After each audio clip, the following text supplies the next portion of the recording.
desearles un feliz año nuevo y darles las gracias por su asistencia a esta sesión del ciclo de conferencias organizado por el Vicerrectorado de Extensión Universitaria de la Universidad de Almería con el título no muy original, pero totalmente adaptado al propósito del mismo, cuando Almería era Almarilla. Hoy el tema va a ser de la poesía estrófica en la Almería andaluza. Con esta conferencia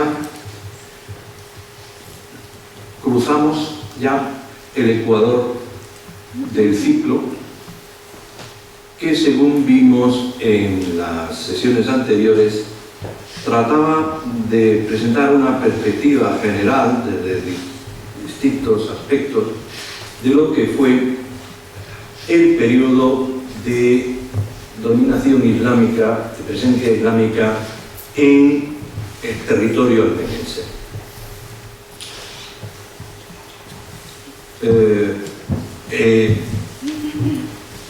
Desde esa perspectiva, esta tarde vamos a tratar el tema de la producción literaria en Almería, en la Almería andaluza. Los casi 5 siglos que van desde la formación del Reino Taifa de Almería hasta la conquista de Almería a finales ya del siglo XV por los castellanos, se va a producir una intensísima actividad cultural en la cual Almería va a brillar con altibajos, en unos momentos más que en otros, como un centro de arte y de vida cultural y de vida social, particularmente por lo que se refiere a la producción poética. Bien, justamente va a ser la etapa del periodo efímero de la dinastía de los Banu Sumari, cuando se producirá seguramente uno de los momentos estelares de esta efervescencia literaria y cultural. Pues bien, coincidiendo en el tiempo, al mismo tiempo que se produce este esplendor cultural en Almería, que, como digo, luego va a tener otros repuntes posteriormente, se va a producir también en un plano mucho más amplio, más general, al nivel de todo el territorio andalusí, aunque tiene sus puntos claves, sus centros, una novedad desde el punto de vista de las formas poéticas de la literatura andalusí, con la aparición de nuevas formas que introducen una poesía estrófica que, teniendo elementos en común con la poesía tradicional árabe, que procede de sus orígenes de Oriente, sin embargo va a incorporar muchos elementos propios, característicos de las tierras andaluzas. Bien, de todo esto nos va a hablar hoy, nos va a hablar esta tarde. Estos son, digamos, las coordenadas en las que se va a mover la conferencia de esta tarde.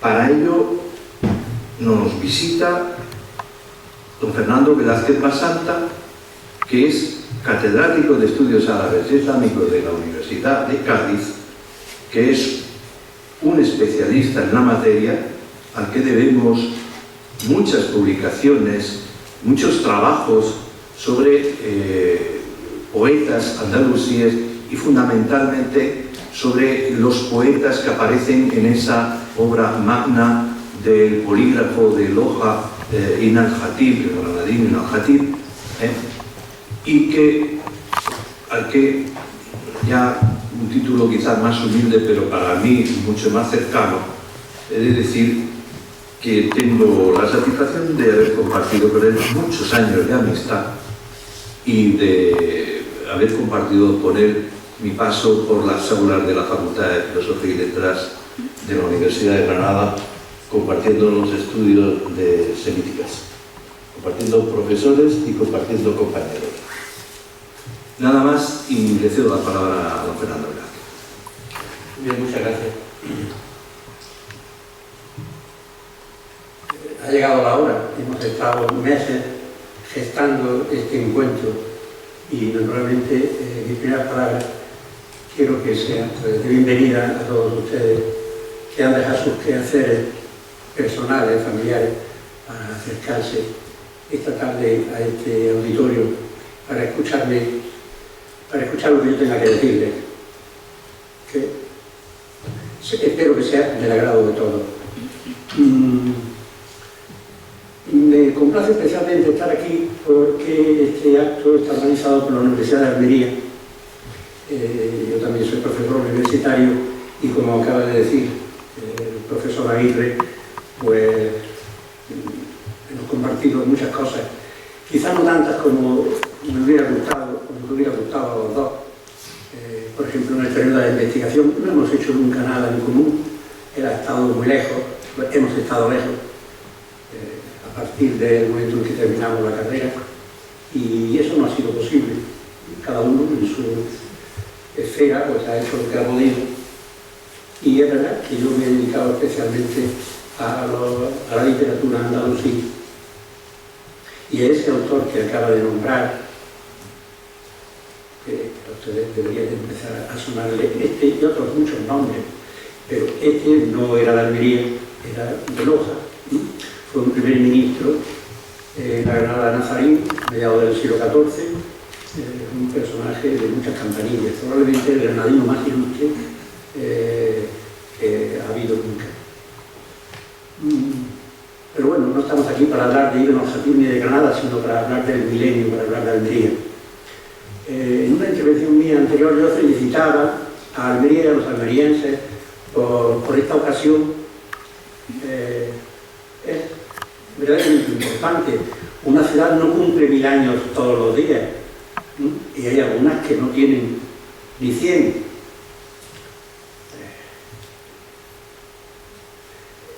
Por eso está bien que una ciudad pueda mirar al pasado, sobre todo si tiene un pasado esplendoroso, quizás como nunca ha tenido después, como es el caso de Almería en el siglo XI. El siglo XI es un siglo muy importante,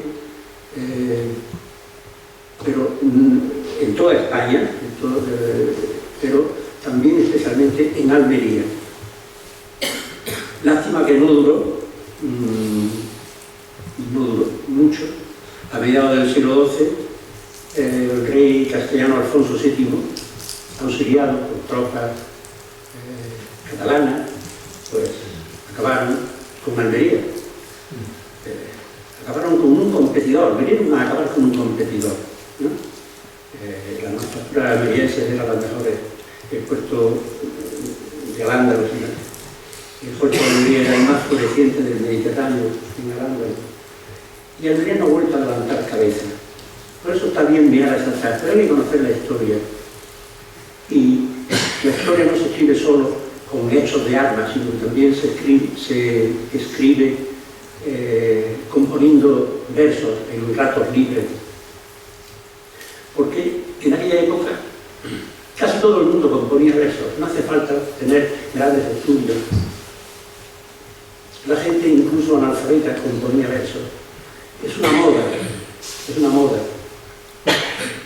que luego no se ha repetido. Bien.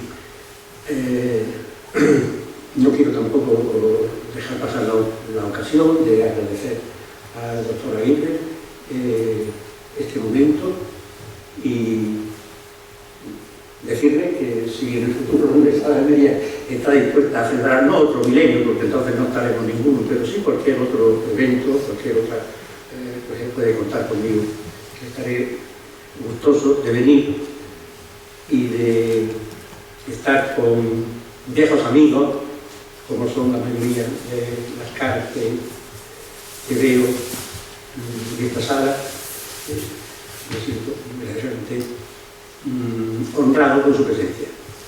Y dicho esto, creo que es el momento de que empecemos porque el tiempo vuela. Y ya saben ustedes que el tema que nos ha reunido aquí es el de la poesía estrófica en la Almería andalusí. Pero antes de nada, es imprescindible que nos pongamos de acuerdo en qué es la poesía estrófica. Porque si no sabemos de qué estamos hablando, pues no nos vamos a entender. Bien.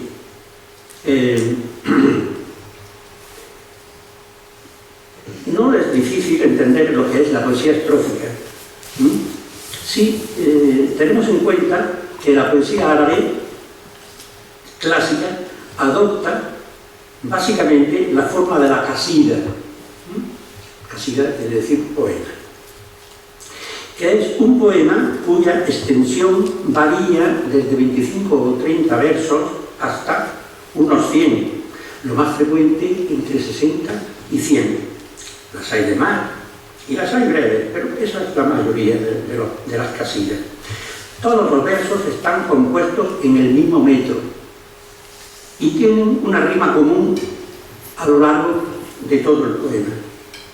En consecuencia, podemos decir que la poesía que hemos llamado clásica no conoce de estrofas y es monorrima.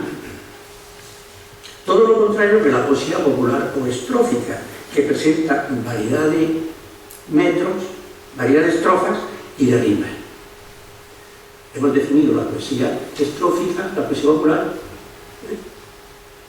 en contraposición a lo que es la poesía clásica. Todo el mundo sabe lo que quiere decir clásica, pues es la poesía que nació en la Arabia preislámica y que se cultiva hasta nuestros días. La poesía estrófica andalusí es un invento de los andalusíes, es un invento que se dio en Al-Ándalus y creo que se ha cultivado, se sigue cultivando en la actualidad, porque tuvo un gran éxito, pero no era la poesía árabe de siempre. Esto fue una modalidad nueva, seguramente para llamar la atención, para introducir novedades que hiciesen más atractiva la poesía. Habría que explicar también, antes de nada, que la poesía es la reina de las artes entre los árabes. No hay arte más importante, más cultivada que la poesía. Y que se nos aparece ya perfectamente estructurada antes de Mahoma, en el siglo VI, si bien sus orígenes son más conocidos y probablemente nunca se conocerán bien.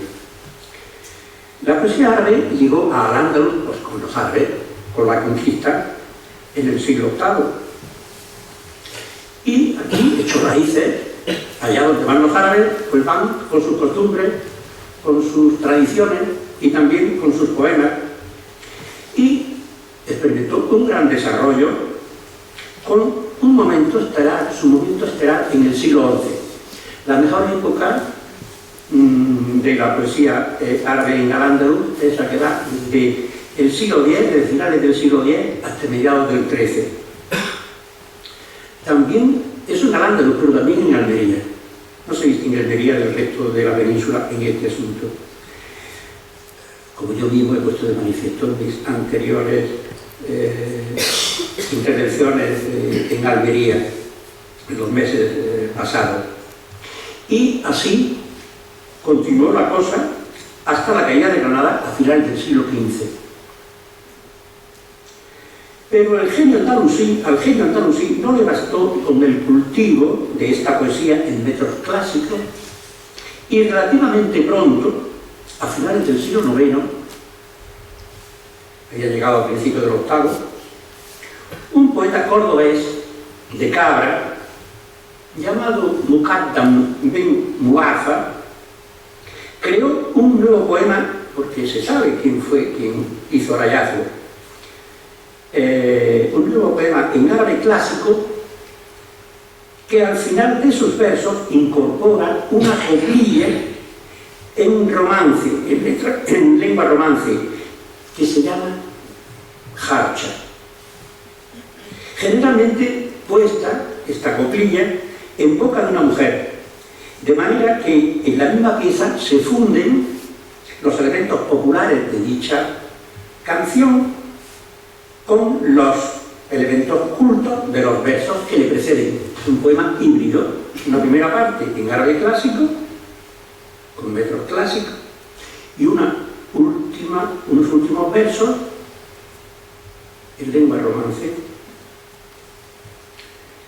Esta modalidad de poesía es la que se ha dado en llamar estrófica, y sus composiciones reciben en español el nombre de moasaja, la cual se caracteriza por ser un poema compuesto de 5 o 6 estrofas,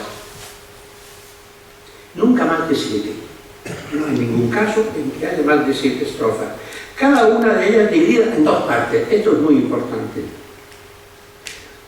Una primera con rimas independientes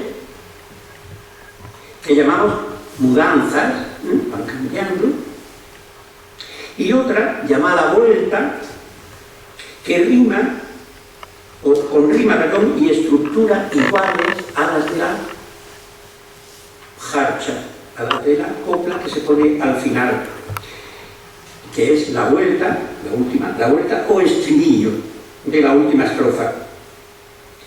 Algunas moasajas presentan al principio un preludio que consiste en una reproducción rítmica de la jarcha, pero aunque es un todo igual a la jarcha, es creación del poeta. En cambio, la jarcha es una cancioncilla, son unos versos que el poeta toma del pueblo, ¿no? Que no tienen autor, cada uno puede hacer, coger, quitar, ¿no? A gusto, pero es el patrón que da forma al poema estrófico que le precede, de modo que es como si fuese una joya que es encastada en un collar. El primer autor árabe en informarnos del origen y evolución de la moasaja es Ibn Bassam de Santarém, que murió a mediados del siglo XII. Aunque él, que es un antólogo, no recoge ninguna muestra del género, porque no le interesa. Cuenta en qué consiste y quién lo inventó, pero no recoge ninguna muestra porque la antología que Ibn Bassam reunió contiene únicamente versos en metros clásicos, poesía árabe clásica. Y al no coger ninguna muestra, pues los investigadores que dieron con este texto, los primeros no lo entendieron bien, porque no tenían un ejemplo.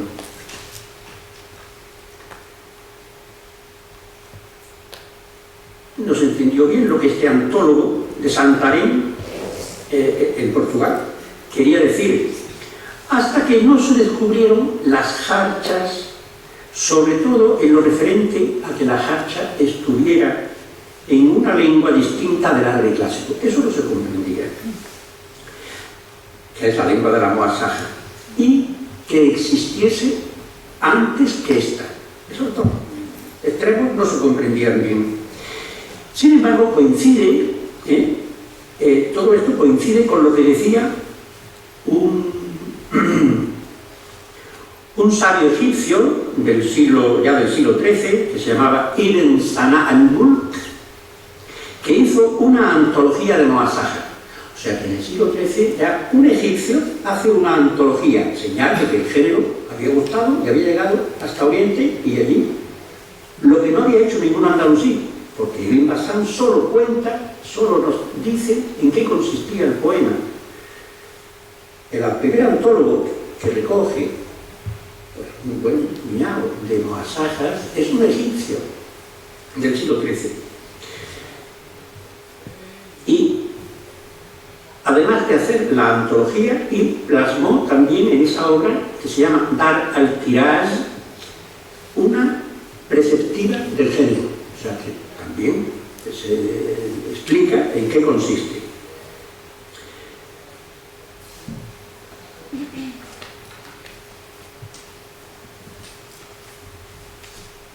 Ibn Salah al-Mulk, además, dice que la jarcha tiene que estar en lenguaje directo, puesta en boca de alguien. Con lo que se juntan varios requisitos cuya importancia no debe ignorarse, pues indican que la Muhasaja es un poema destinado a encuadrar una jarcha preexistente y originalmente en romance, constituyendo la prueba de la existencia de una lírica románica anterior, al menos a la intención de la Muhasaja, a finales del siglo IX. Poco más adelante hay otro autor, tunecino en este caso, que se llamaba At-Tifashi, también del siglo XIII, que confirma lo que venimos diciendo con una sencilla frase que él pone en boca de un literato granadino lo vamos a citar más de una vez esta tarde, que se llamaba Ibn Said.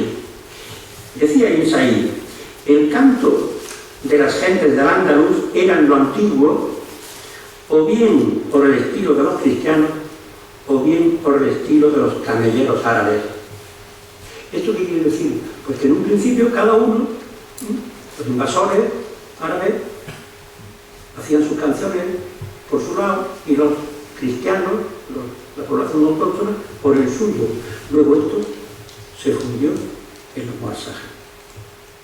Conviene subrayar finalmente que uno de los maestros del arabismo español, don Julián Rivera, presumió ya en el año 1912, en su discurso de ingreso en la Real Academia de la Lengua, la existencia de esta lírica, que creyó que era lo que imitaban las Muhasajas.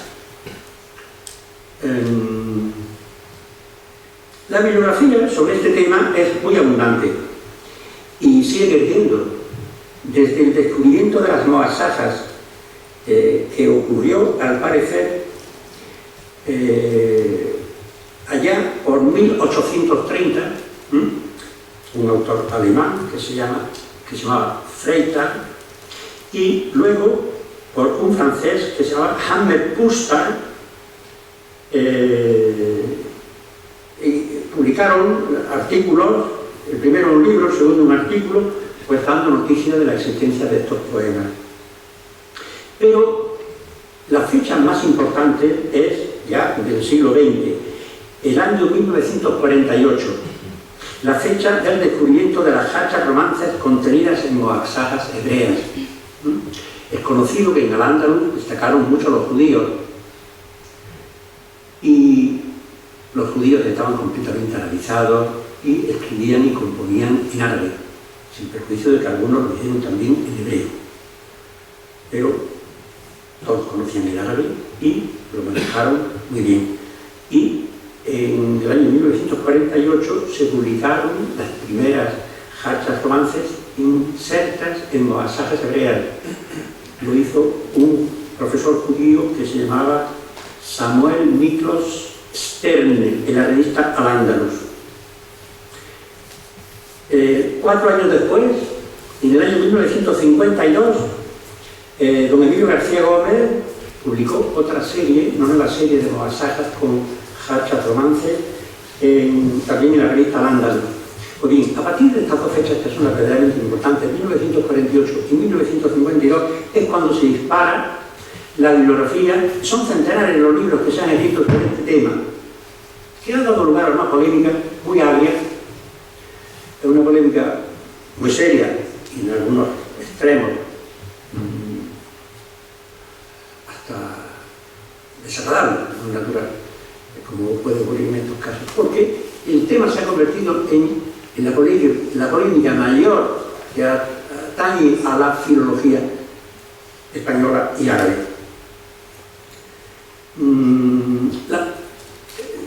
Más adelante lo diré, no se ha llegado a un acuerdo entre unas teorías y otras, porque yo naturalmente les he explicado la teoría más aceptada, más comúnmente aceptada por muchos arabistas y por los romanistas, pero no todos los arabistas ni todos los romanistas la aceptan. Hay otras teorías, sencillamente la que dice que esta poesía no se basa, no es una... las jarchas no existen, no hay una poesía románica preexistente a la poesía árabe, todo es consecuencia de la evolución natural de la poesía árabe clásica. Y ahí están, actualmente no hay solución todavía a este embrollo.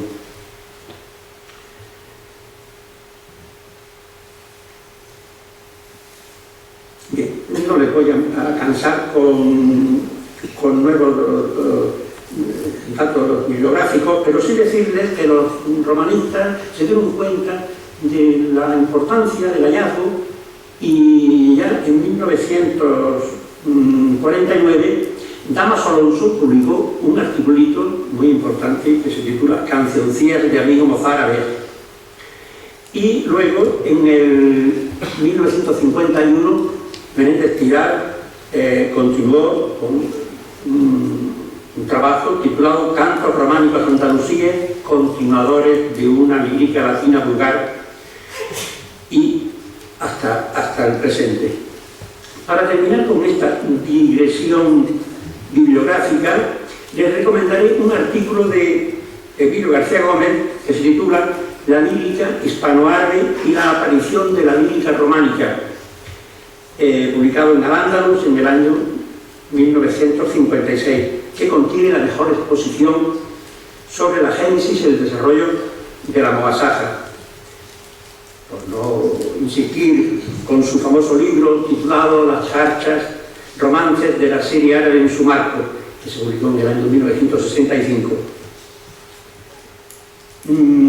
Con posterioridad a toda esta bibliografía que les he citado, ha aparecido un libro de Federico Corriente, que es catedrático de árabe en la Universidad de Zaragoza, que contradice punto por punto a García Gómez.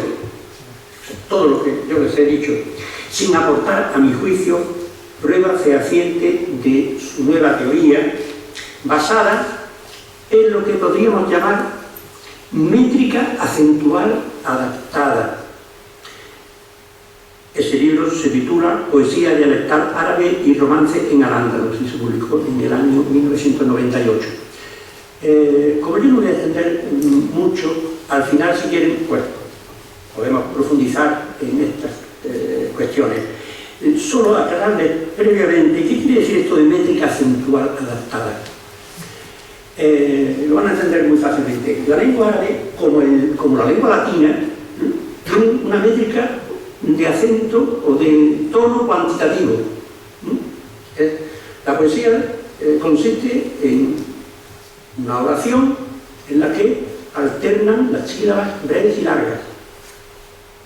Es algo que los españoles no tenemos el oído acostumbrado, porque nuestra poesía es acentual. Es una combinación de acentos. La poesía española, de siempre, la medieval incluso, las jarchas, se basa en una combinación de acentos. Y la poesía árabe clásica es una combinación de sílabas largas y breves.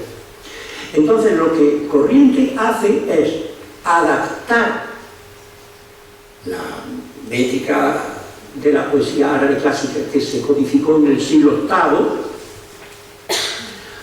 al ritmo acentual. Pues yo, la verdad, me gustaría que el profesor Corriente me lo explicara. Yo no termino de entender este asunto. Es verdad que los romanistas quizás han ido demasiado lejos al suponer que debió de haber, que hubo una lírica románica anterior, que fue la que encontraron los árabes cuando llegaron a la península, y que fue de donde ellos cogieron esas canzoncillas breves de 2 o 3 versos, sobre las que montaron un poema en árabe clásico, que es la Mogasaja. Es posible que los romanistas y los articuchos arabistas, entre ellos García Gómez, hayan ido demasiado lejos por ese camino, pero lo de Corriente, pues también es otra suposición, desde mi punto de vista. suposición por suposición, yo me quedo con la primera. Pero ya les digo, no conviene aclararse mucho en este asunto porque falta la prueba, en un sentido o en otro. No tenemos suficientes textos, no hay noticias, eso no quiere decir que no puedan aparecer. Lo mismo que se tiene el texto de Ibn Hassan, luego el texto de Insan al-Mulk, donde se nos cuenta cómo era, en qué consiste la masacre. Puede aparecer cualquier día un nuevo manuscrito árabe donde se ven pelos árabes más detallados sobre esta cuestión y lo aclare todo. Puede ocurrir y ojalá ocurra. Y si no, pues las cosas hay que dejarlas como están.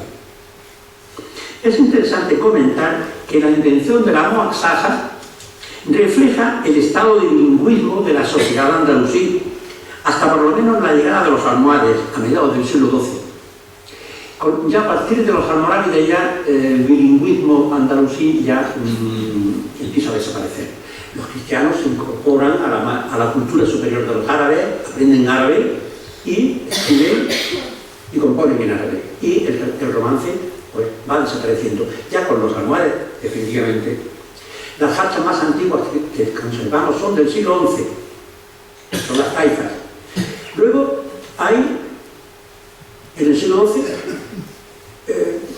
bastante muaxajeros, pero la mayoría de las jarchas ya no son en romance, sino que son o en árabe clásico o en árabe vulgar. O sea, el poeta no encuentra nuevas canciones a las que acudir como no sea la ya conocida, entonces inventa una jarcha. Y una de dos, o lo hacen en árabe clásico como el resto del poema, o incluso lo hacen en árabe vulgar. Y por ese camino ya escriben en árabe vulgar todo el poema y ya no es la muaxaja, ahora es el fejel. Una muaxaja en árabe vulgar, con jarcha incluso en árabe vulgar, eso ya no se llama muaxaja, se llama fejel.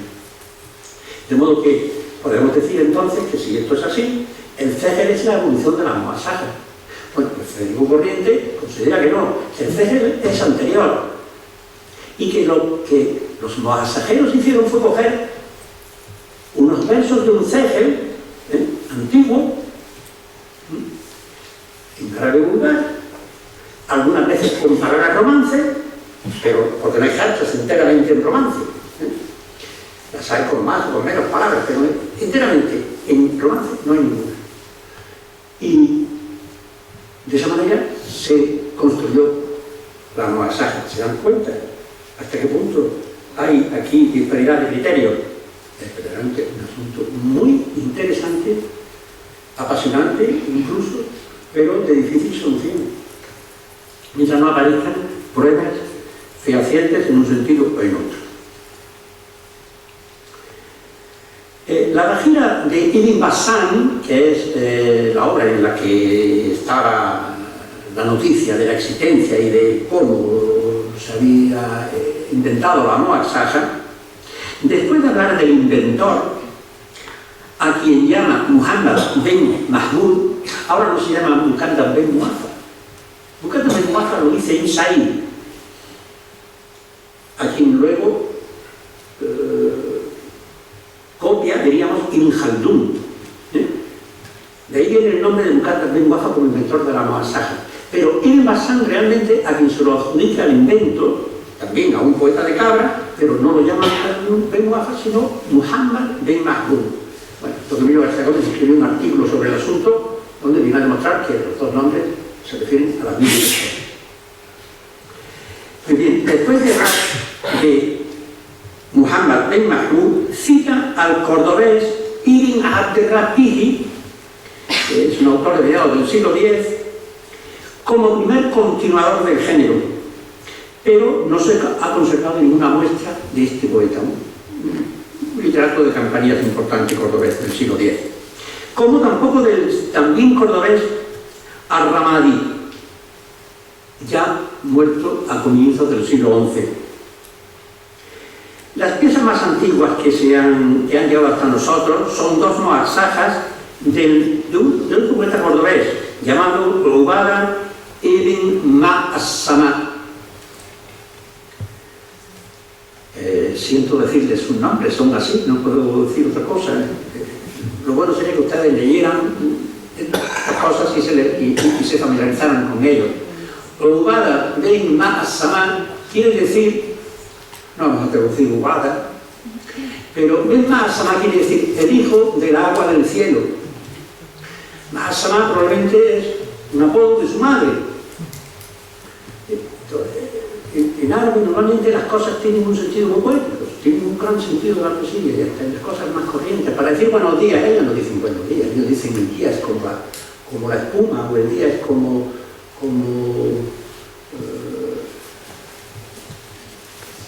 la flor. Siempre hay connotaciones líricas, podríamos decir. Así que las más antiguas son de este poeta, que muchas antologías dicen que era cordobés, pero probablemente no, era más bien de Córdoba. Y por lo que se refiere a los cégeles, los más antiguos son también de un poeta cordobés. Córdoba tiene la primacía en este campo y en otros muchos, no puede extrañarnos, era la capital. Ibn Guzmán, que le suele, pero Ibn Guzmán es ya bastante posterior, como un siglo y medio después de la invención de la Muasaja, o 2 siglos y medio después de Ibn Ma'as-Samán. Sin embargo, el hecho de que la estructura del cégel sea más simple que el de la Muasaja parece sugerir que es anterior y que habría evolucionado hasta esta. No les adelanté antes de las teorías de corriente. La cosa, como se ve, se complica enormemente, pero nosotros tenemos que abandonar este camino, pues no nos conduciría a ninguna parte, ya que no está dicha la última palabra. Y para lo que a nosotros nos interesa sobre la situación de la poesía estrófica en Al-Ándalus o en Almería, pues creo que ya tenemos bastante. Llega ahora el momento de presentarles a ustedes una nómina de los autores de poesía popular o estrófica en Almería, sean naturales de la ciudad o provincia, sean forasteros procedentes de otras tierras. Para ello nos vamos a servir de, entre otras fuentes, de una conocida antología hecha con criterios geográficos y literarios del siglo XIII, que se conoce por el título de Al-Mughri fi Jula al-Maghrib, que quiere decir lo extraordinario sobre las galas del occidente, cuyo autor es el literato granadino Ibn Sa'id, que he citado hace un momento. La parte correspondiente al reino de Almería, le he dicho que está hecha con criterios geográficos, el reino de Almería, el reino de Málaga, el reino de Granada, titulada en árabe Kitab al-Nashwa al-Hamriya fi Jula Mamlakat al-Mariya, ha sido publicada en español muy recientemente por una profesora marroquí, Hana Mohamed Hamadi Medjouni, bajo el título de Libro del alborozo primero que produce el vino acerca de las galas del reino de Almería. Lo ha publicado la Fundación Ibn Tufayl tan recientemente que la fecha es 2014. Bien. No se asusten ustedes, hay muchos muasajeros almerienses, pero yo solo voy a citar a varios y voy a leer los versos de 2, quizás de 3, porque por este no terminaríamos en toda la noche.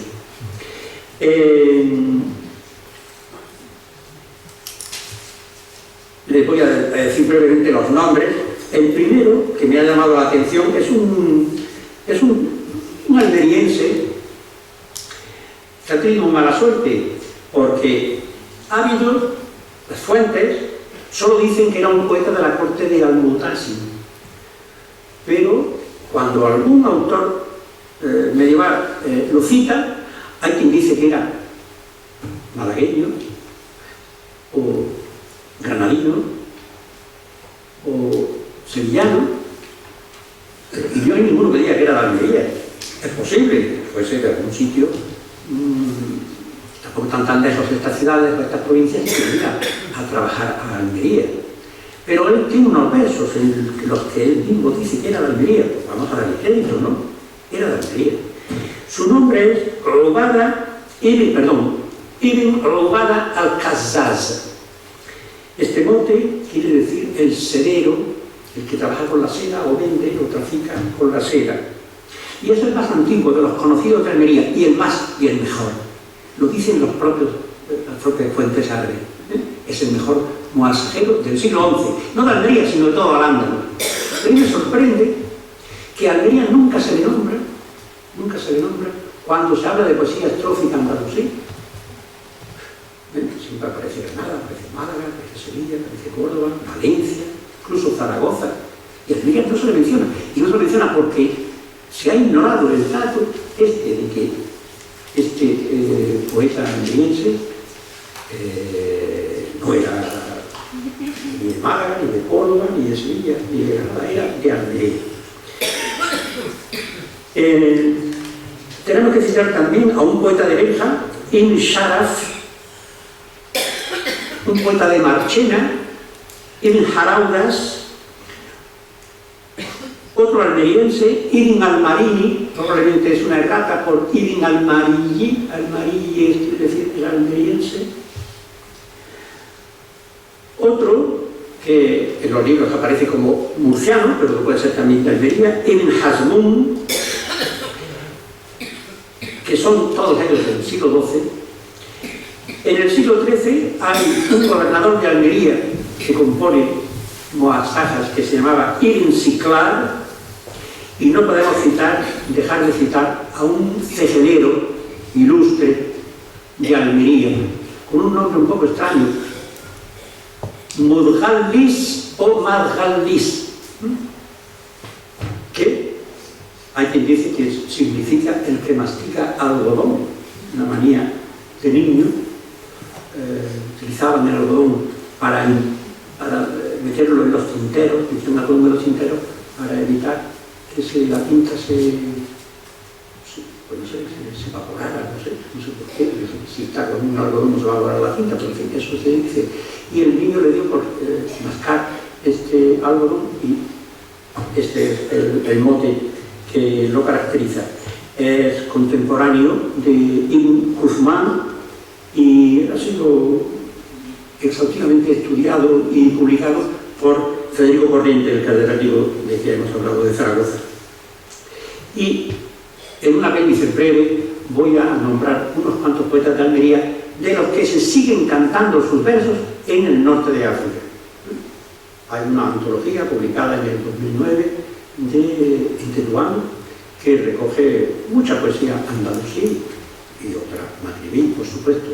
Y entre ellos hay algunos poetas de Almería, y es portentoso que después de tantos siglos todavía sus versos se sigan cantando. Cantando, porque, no lo he dicho, pero lo añado, la muasaja era canciones, la muasaja era cantos. ¿Sí?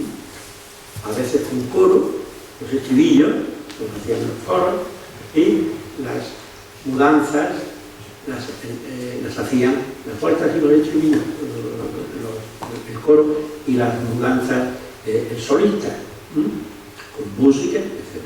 Y ya digo, es un género que ha gustado muchísimo, pero que al ser popular no le ha merecido a los antologistas incluirlos en sus libros, y se han conservado pocas, especialmente de los primeros tiempos. Bien, pues sobre Muhammad bin Ubada al-Kazzaz no se tienen muchas noticias de la mayoría de estos poetas. A veces solo el nombre y el lugar al que se adscribe, no se sabe si por nacimiento o por qué causas, ¿no? Y eso es un grave problema, pero que las fuentes son antiguas y no dan más señales, que no hay más información. Bastante hay que se han conservado los versos.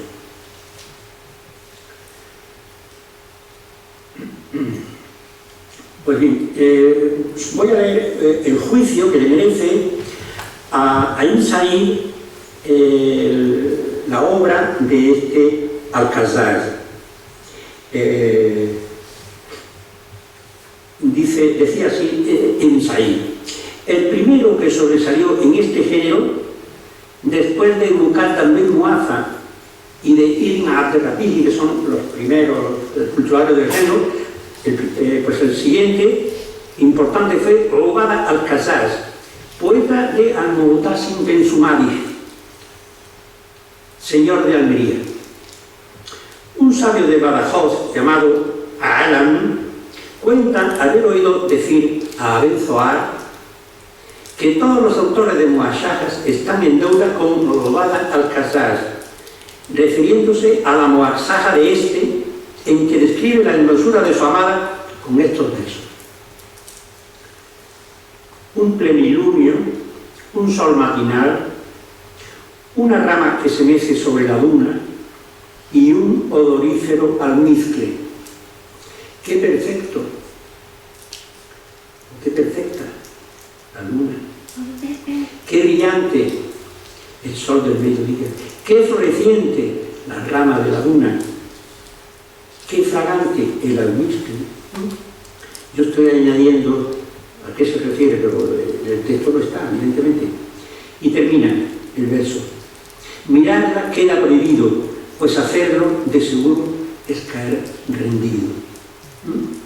Este verso lo llama la atención de Ain Said y lo recoge incluso Ibn Khaldun en el siglo XIV y lo pone como muestra de la maestría de este poeta, del que se han conservado 17 muasajas, 5 en la Dar al-Tiraz de Insan al-Mulk, del egipcio, 2 de las cuales están repetidas en una antología hecha en Granada en el siglo XIV que se llama Uddat al-Jalis, cuyo autor tiene el nombre de Ibn Bushra. Este recoge 14. Así que en total son 17. Pero no todas están adscritas al mismo nombre, porque no solamente con este poeta hay el problema de que unos lo ubican en un sitio, otros en otro, es que además cada fuente lo cita de una manera. Unos lo llaman Ibn Ubada, otros lo llaman Ubada, otros dicen Al-Marawi o Al-Mari, que quiere decir almeriense, pero otros dicen Al-Malaki, como pasa con un autor muy importante, un poeta muy importante en el siglo XIV de Almería que se llamaba Ibn Hadma. Ibn Hadma, que era de Almería, tenía que conocerlo, y sin embargo dice que era Ubada era de Málaga. Y es que probablemente hay una confusión, porque aquel Ibn Ma'as-Samá que yo cité al principio pasa también por malagueño, que es porque murió en Málaga. Debió de vivir tiempo en Málaga, y como se llaman igual, pues hay una confusión. Bueno, eso es lo tenemos que suponer así, no lo sabemos. Pero no soy yo el único, ha habido otros especialistas que han considerado que toda esta poesía, que al parecer es de autores distintos, pues en el fondo debe de ser toda del mismo, de este poeta de Almería del siglo XI. Antes les dije que él mismo había compuesto unos versos en los que se reclama como almeriense. Se los voy a leer, son 2. Se dirige al rey Al-Mu'tasim ibn Sumadih y le dice: si no fuese esclavo de la familia de Sumadih y si en su tierra no tuviese ni origen ni en ella hubiese nacido, más claro el agua, a ningún otro sitio me dirigiría más que allí, y a vuestra sombra viviría constantemente. O sea que él mismo dice que era almeriense. No resisto la tentación de contarles de leerles otros 2 versitos jocosos, un tono jocoso, de este poeta, porque claro, no solo componían poesía estrófica, componían también de la otra clase, ¿no? Leemos de las cultas, de la clásica. Pues tiene un dístico en el que se prueba que hace 1000 años, en Almería, a los maridos poblados por sus mujeres les decían carrán, que es literalmente cornudo.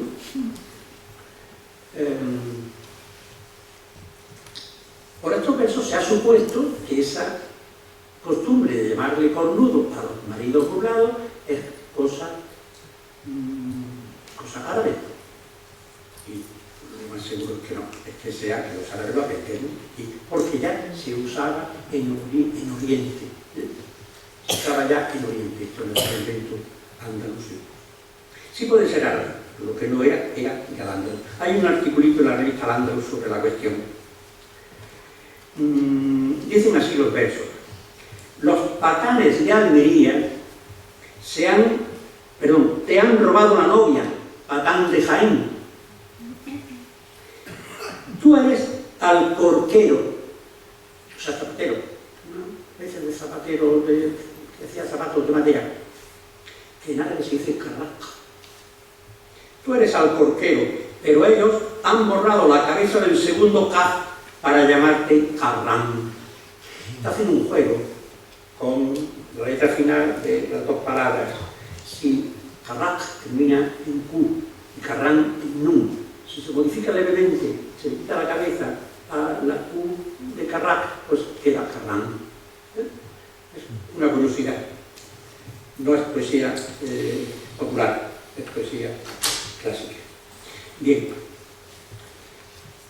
Este magnífico poeta felicitaba en una de sus muasajas a los reyes de Almería y Sevilla con motivo de su reconciliación ante la amenaza cristiana poco antes de la batalla de Sagraja.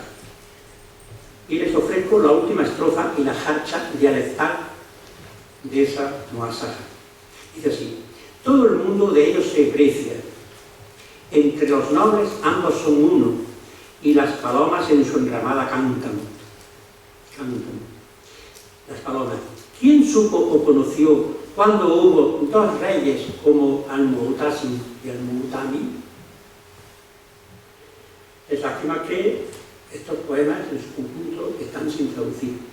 Por eso yo me he atrevido a poner en español una de las muasajas de Alcázar. Se pueden leer otras tres que hizo en primer lugar don Emilio García Gómez, porque tienen jarcha romance. Luego otros se han acercado a esas mismas muasajas, pero esta que yo voy a leer ahora, que yo sepa, estaba inédita. Son unos versos hermosos como pocos y merecerían cantarse. El milenio de Almería podía tener un nuevo motivo de gozo, buscando a alguien que le ponga música a estos versos y grabar un disco. Ya no estamos en el 2014, habría que haberlo pensado en el 2013, pero bueno, a mí se me ha ocurrido ahora, y lo digo por lo que valga. Estos versos están dedicados al rey y que un día de San Juan decidió bajar a la playa y mandar que la escuadra almeriense, no se olvide que Almería era la sede de la escuadra califal y que luego en las Taifas Al-Mu'tasim decidió de mantener una flota importante. Bien, pues para celebrar el día de San Juan, la sanjuanada, pues la escuadra hicieron una especie de parada naval, de parada militar en la bahía, y el rey con la corte pues se bajó y se instalaron pues seguramente al fondo de la calle de la Reina, que esa es la zona a la que se refieren los versos, no en el Zapillo, y les leo los versos porque no hay nada más elocuente mejor que se los cuente yo. La muasaja tiene 6 estrofas con su preludio y la jarcha en dialectal. Ninguno de los poetas a los que yo he nombrado tienen jarcha romance. Todas son en dialectal o incluso en árabe clásico, en este caso dialectal.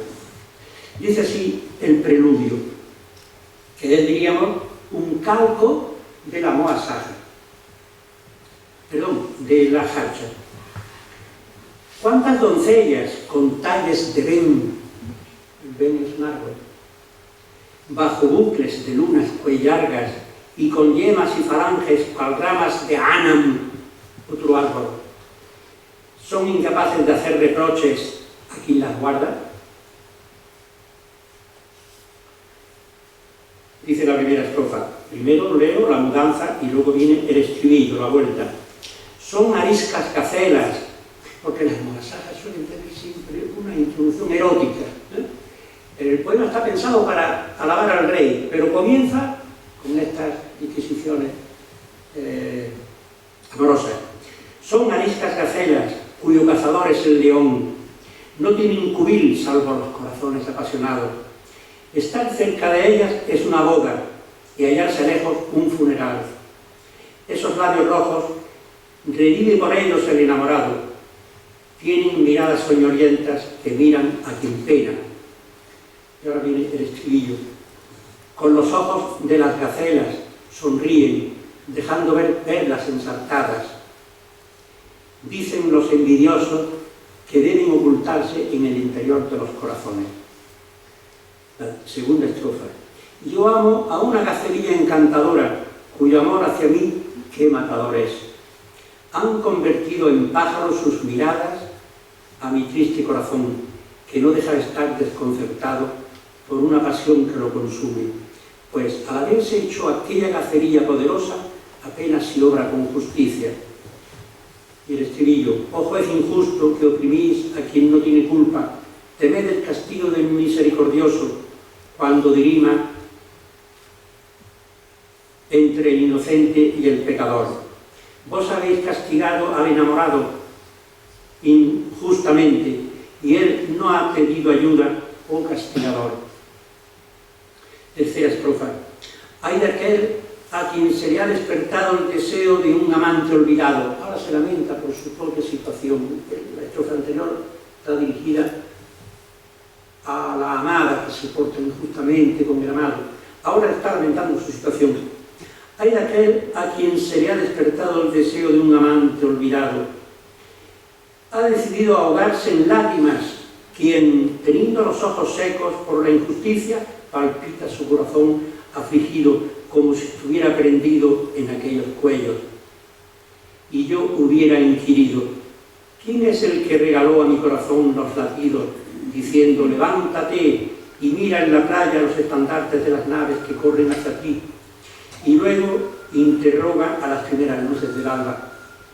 La cuarta estrofa. ¿Es que no lo veis enhiestos, no los veis enhiestos y tremolantes en sus mástiles, los estandartes, sobre naves que evolucionan como campeones corceles o como corceles campeones de raza, con la elevación de quienes en la sequía se elevan hasta las nubes generosas, se han alzado ellas directamente a las estrellas, entre las cuales Géminis es la más alta, y las cabrillas, siempre sinceras, dicen, más arriba de este no hay otro lugar que por designio divino sea visto como rival. Se han elevado hasta Saturno, que tiene la primacía, y hasta Júpiter, que es su par igual. La quinta estrofa. Son como las estrellas de un reino que brillan para felicidad de los musulmanes, despejando las tinieblas y marchando hacia la conquista y la victoria clara. Qué mala es, tras el aviso de las estrellas, la mañana de los advertidos. Las naves son guiadas para gloria del Emir hacia el país de los cristianos. ¿Y cómo van? Pues volando como las pestañas de los párpados. El estribillo. Los dientes de las lanzas están en orden como las púas de los peines, y el mar, cual el volcán, arde con el mechero de las lombardas. La sexta y última estrofa. Es la mejor. Esta festividad es una jornada espléndida, pues el mar se asemeja a un arenal donde todo huele a ámbar y la playa la ocupa con su ejército Muhammad, embarcados los hombres en naves de las que hablan los esbeltos, al punto de que le dice un paje amable donde los haya, el estribillo: qué hermosa es la sampanada, la jarcha, qué hermosa es la sampanada, cuando la arena exhala como el ámbar a quien la olla, y las naves parecen águilas que Al-Mutasim contempla junto a su tropa desde la playa. Tengo que ir terminando. No voy a referirme a los poetas, como no sé leer una jarcha.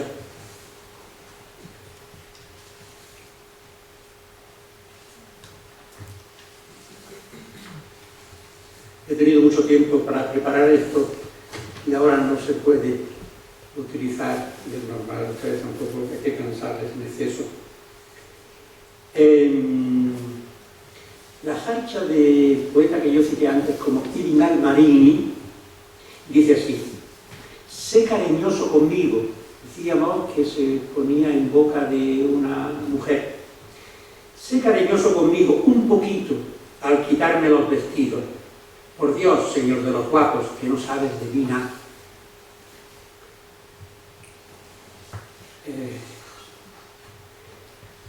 Uno de estos poetas, Ibn Hazmún, que no está claro si era de Almería, porque hay, Ibn Said lo coloca en el reino de Almería, pero también podría ser de Murcia, como dicen otros autores, escribe unas moasajas que son tan subidas de tono que no me atrevo a leer ni un solo verso. No digo yo escribirlos, si escribirlos sí me atrevería, pero a leerlos no. Estoy pensando que voy a hacer un artículo que se llevará un título algo así como La poesía de Ibn Hazmún, que Shawki Daif, que es un editor moderno de una obra antigua, se ha negado a poner en la edición de esa obra, por lo subido de tono. Pero eso ya ocurrió en el siglo XIII. Otro autor, que se llamaba Abdelwahid al-Marrakushi, lo dice directamente, que la poesía de este poeta no es digna de que se recoja en su antología, y lo pone en una muasaja.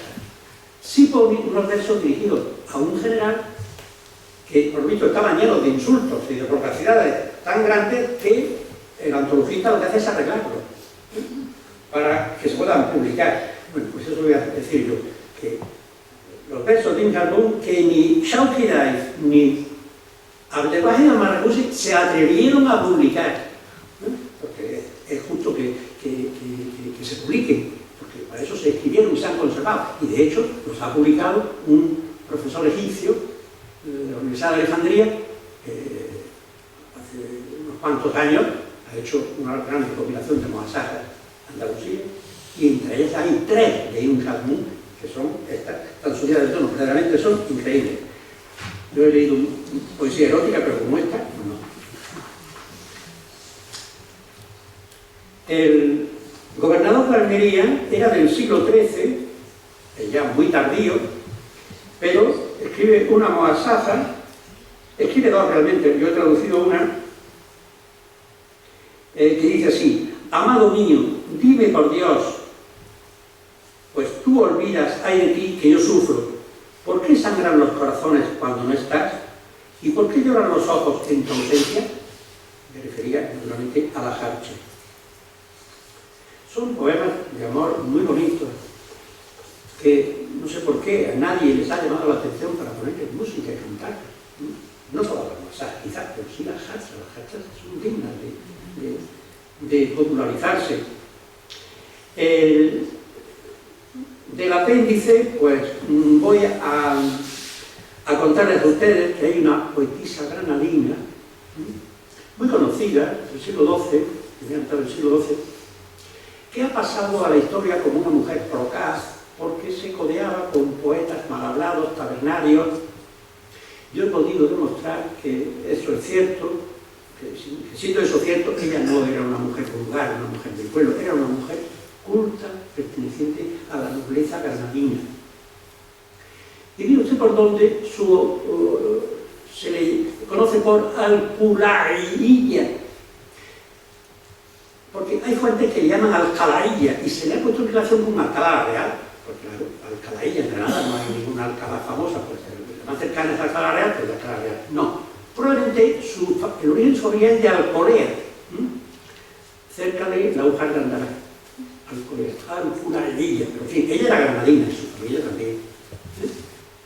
Su abuelo fue un visir muy importante, el último rey civil de Granada, que intrigó mucho con los almorávides para que lo destronaran. Y a él se debe la creación de la acequia gorda de Granada.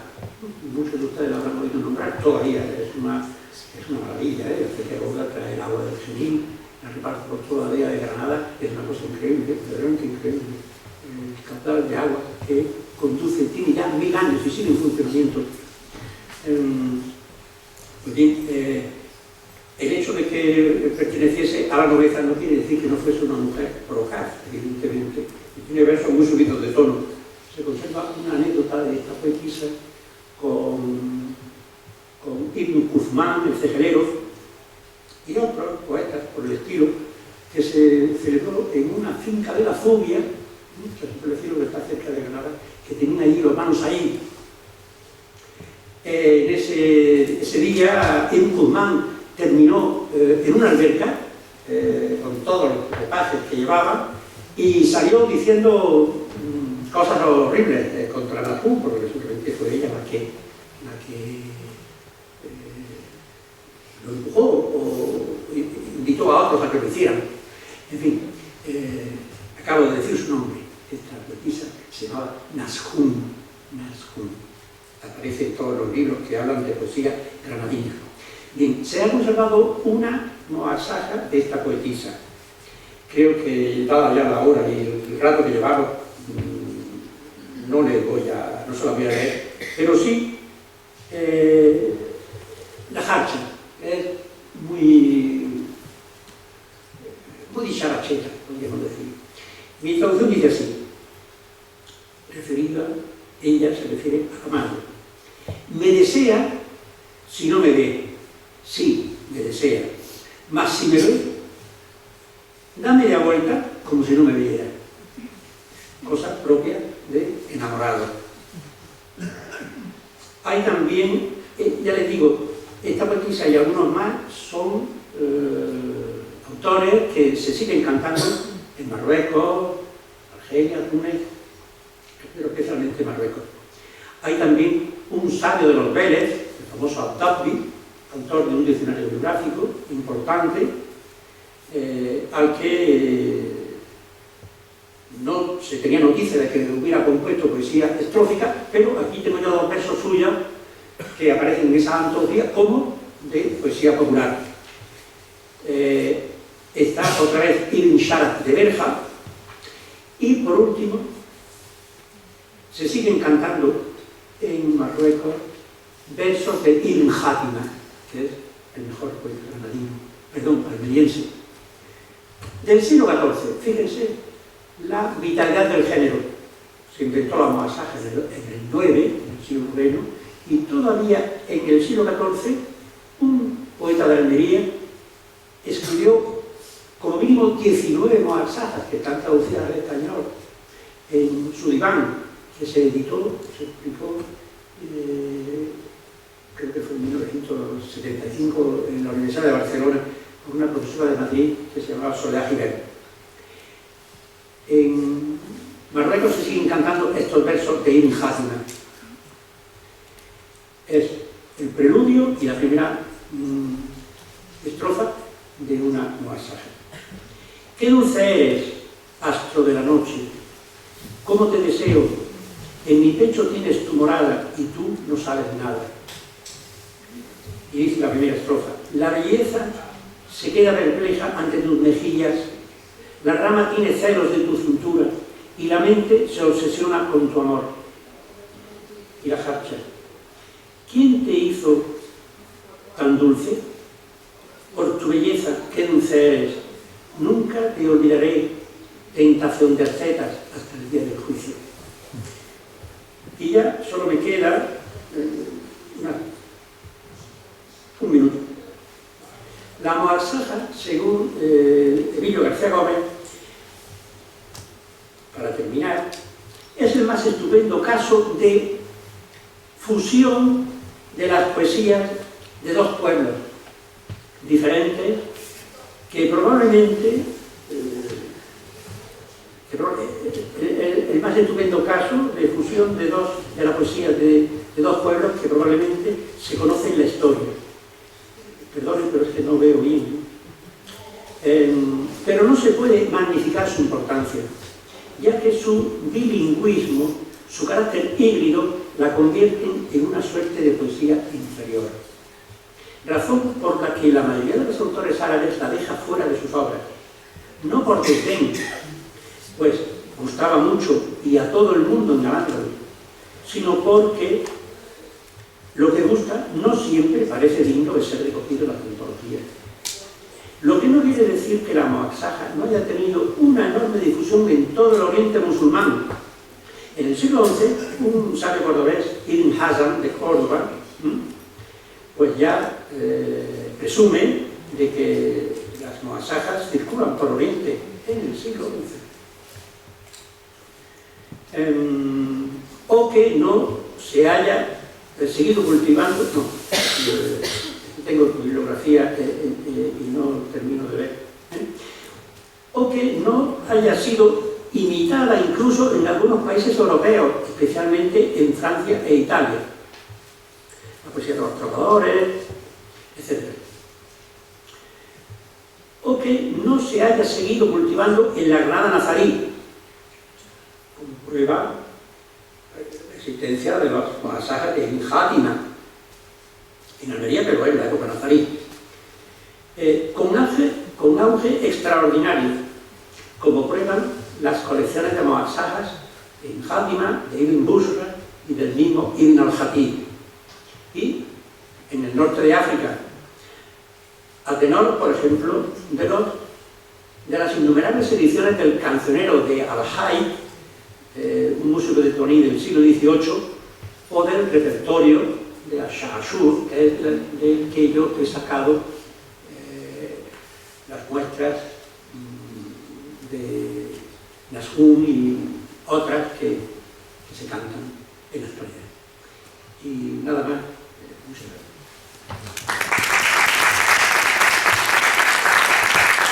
Un pequeño tiempo para aquellos que quieran hacer alguna pregunta, plantear alguna cuestión al conferenciante.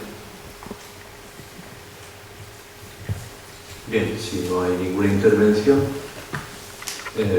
vamos a dar por concluido el acto, no sin antes agradecer a don Fernando Velázquez Basanta su aportación tan interesante y novedosa en muchos aspectos, sobre todo por lo que se refiere a la traducción de algunos textos, a esta visión poliédrica de la Almería andalusí que tratamos de ofrecer a lo largo de las sesiones de este ciclo, el cual todavía tiene 2 sesiones más hasta su conclusión, a las que espero contar con su asistencia. Muchas gracias y buenas noches.